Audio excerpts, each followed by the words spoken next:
Siya nga ang pasumuno nitong Oplan Tukhang Nung nakaupo siya as mayor noong 2012, inappoint niya si Bato de la Rosa as Chief of Police ng Davao City. Sinabi sa akin ni Bato de la Rosa na nag-craft sila ng panibago ngayong extrajudicial killing na campaign against illegal drug, in which is Tok-Tok Hangyo, meaning Tokhang, mga target personalities, illegal drug, labi na mga, lalo pa ang mga gumagamit ng shabu at saka nagbibinta. Sabi niya, kinapan ninyo, unya, ilubong ninyo ang target para ang kaso, missing person lang.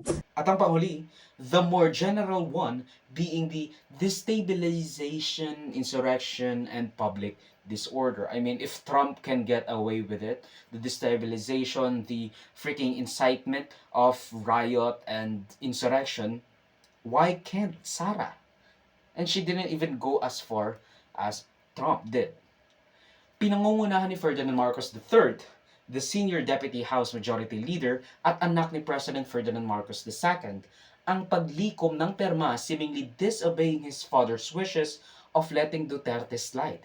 The funny thing here is, siya yung nangunang pumirma at yung pinsan ng tatay naman niya ang huli.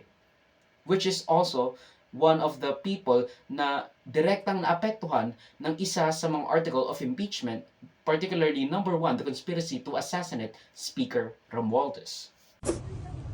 Well, katulad po sa sinabi ng ating Pangulo ay nung